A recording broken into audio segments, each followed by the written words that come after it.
cristiano hubo una época de discordia. Tuvo lugar entre la Reforma protestante y la Iglesia católica romana, que pedía sumisión total a su dogma, apoyada por la violenta actuación de la Inquisición. El miedo a la herejía flotaba en el aire.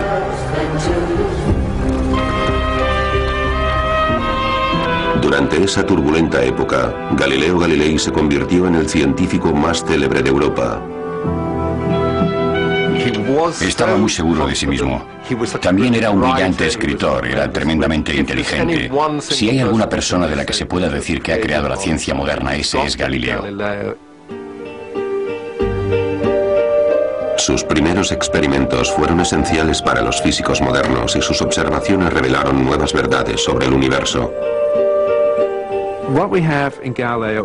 Galileo es un compendio muy diestro en mecánica y práctica, un gran filósofo, amante de la naturaleza y un hombre ambicioso. Pero la ambición llevó a Galileo a cuestionar la visión que la Iglesia tenía del mundo y revolucionó nuestro conocimiento de la astronomía.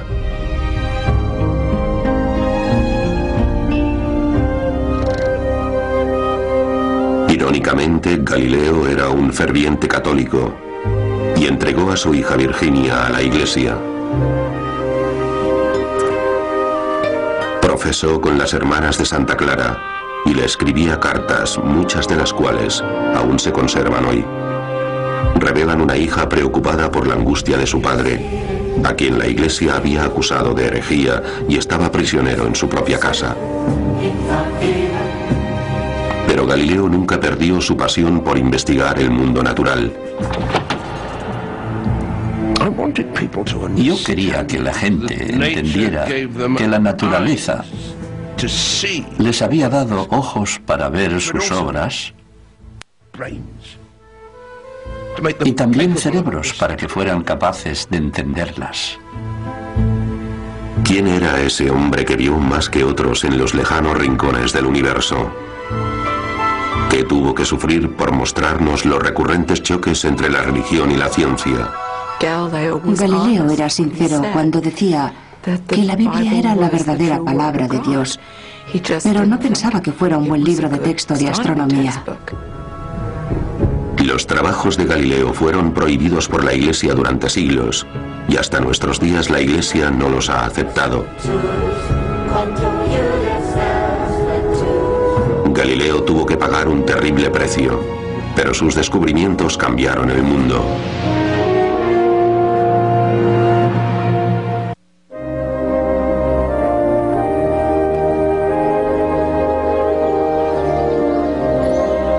Galileo nació en un mundo en el que cada mañana se reafirmaba la creencia común de que el Sol se movía alrededor de la Tierra. Esta creencia se confirmaba porque el Sol aparecía y se ocultaba cada día. Era un concepto del universo originalmente presentado por el antiguo filósofo Aristóteles. En el centro estaba la Tierra estática, el hogar del hombre. El Sol era solo uno de los cuerpos celestes que giraban eternamente alrededor de ella. Disentir de este aceptado concepto podía ser peligroso. Una estatua del padre Giordano Bruno señala en Roma el lugar donde fue quemado vivo por sus creencias poco ortodoxas. El Vaticano consideraba que la astronomía debía ser considerada obra de Dios. Las universidades de la Iglesia tenían 7 temas básicos que debías aprobar antes de acceder a la filosofía y la teología. Uno de esos temas era la astronomía. Estudiar las estrellas era una forma de evadirse del mundo, entrar en un mundo que era más trascendente, un mundo que era bello, un mundo que era eterno.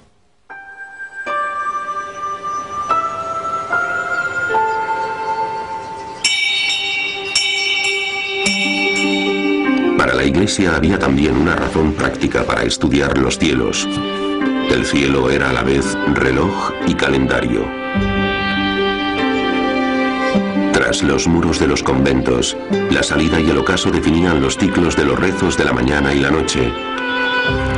Cada primavera, con el comienzo del equinoccio, se plantaban los huertos. El solsticio de invierno anunciaba la Navidad, y las fases de la luna señalaban exactamente la fecha de la Cuaresma y de la Semana Santa. Tu trabajo y tu esfuerzo serían en vano si no complacen al Señor. La Iglesia utilizaba el calendario para dar un significado espiritual a la teoría de Aristóteles, con la Tierra como centro del universo.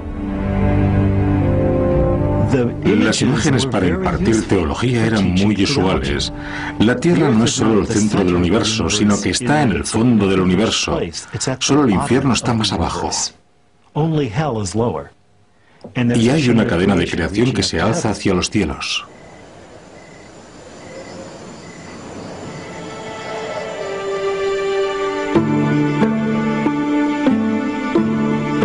Cuando era joven, Galileo estuvo considerando la idea de ser sacerdote. Sin embargo, en 1581 ingresó en la Universidad de Pisa como estudiante de medicina. El programa educativo de Pisa había sido establecido por los jesuitas de Roma. Incluso los diagramas de los libros de texto de anatomía de Galileo tenían que ser aprobados por los jesuitas. Galileo dejó la medicina después de pocos meses y empezó a estudiar matemáticas. Entre los muchos escritos que dejó, hay un elocuente tributo al poder de las matemáticas para iluminar el mundo. Este gran libro, el universo, solo puede ser entendido si se aprende y se comprende el lenguaje y el alfabeto con el que está escrito, es decir, el lenguaje de las matemáticas, triángulos y círculos, figuras geométricas, sin las cuales sería imposible, humanamente imposible, entender una sola palabra. Sin ellas, deambularíamos por un oscuro laberinto.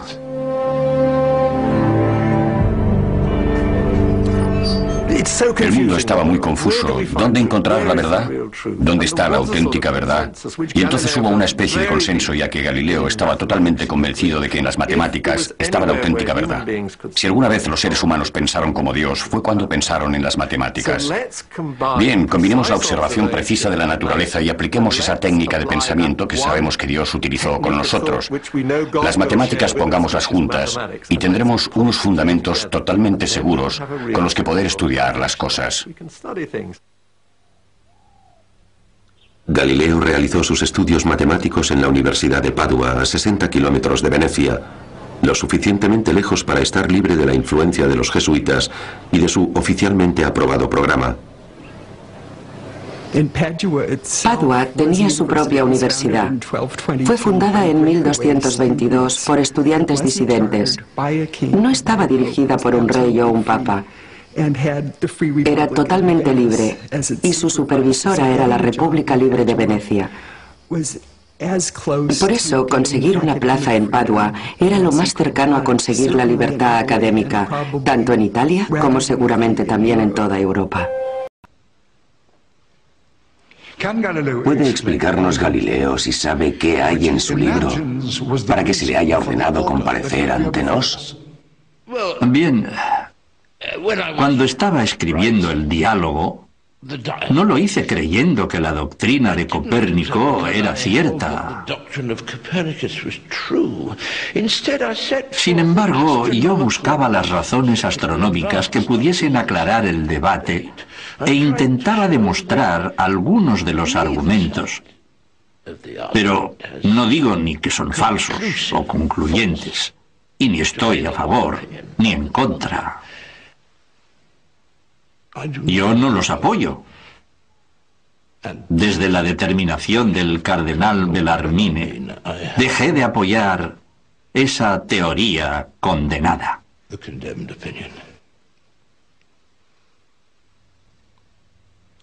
Quien lea el diálogo puede comprobar que la defensa de Copérnico era, sobre todo, el principal argumento del libro. El personaje de Simplicio, imitando las palabras de Urbano VIII, era realmente más satírico que científico. Galileo se forzó a una posición de falsa humildad, aunque la humildad nunca fue una de sus virtudes.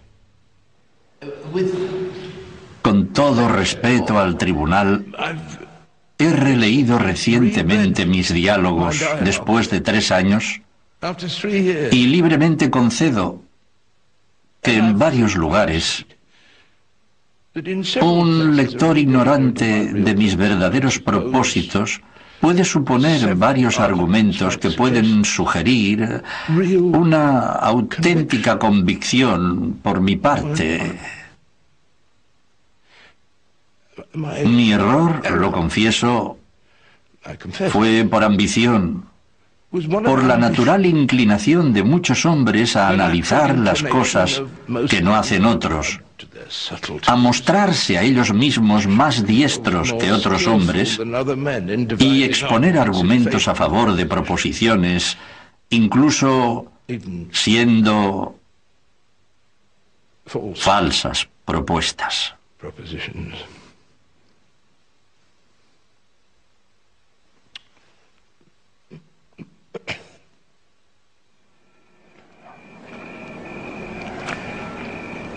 Galileo fue conducido a una pequeña habitación en el Palacio de la Inquisición. Parecía estar claro que su diálogo sería prohibido. La pregunta era ahora cuál sería el castigo que se le pondría a Galileo. Rápidamente se llegó a la cuestión técnica. En 1616, Galileo había estado de acuerdo en no enseñar ni defender la teoría copernicana. La acusación era que había violado el acuerdo.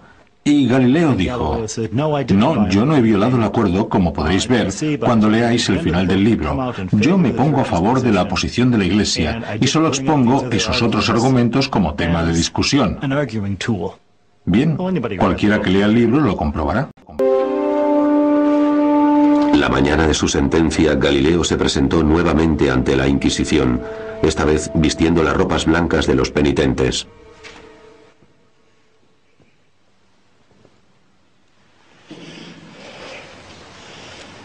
Dictamos sentencia. Nos os declaramos, Galileo Galilei, por razón de las materias expuestas en este juicio que habéis presentado vos mismo ante el tribunal de este santo oficio, como altamente sospechoso de herejía, mayormente por haber apoyado y creído una doctrina que es falsa y contraria a las Escrituras, que el sol es el centro del mundo y que no se mueve. That the earth is not the center of the world and does move. We condemn you to Este santo oficio os condena a prisión. holy office at our pleasure.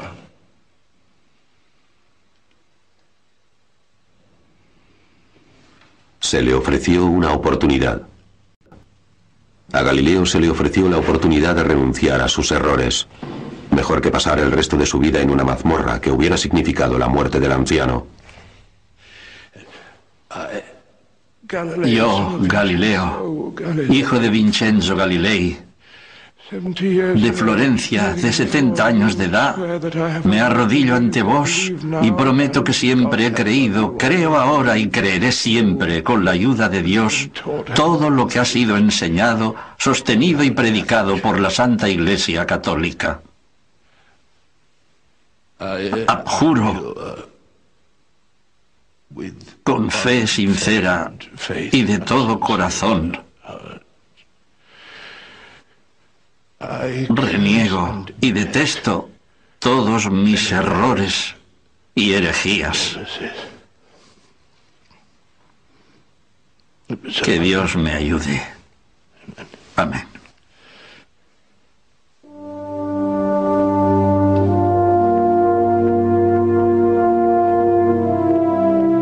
El juicio de Galileo había terminado.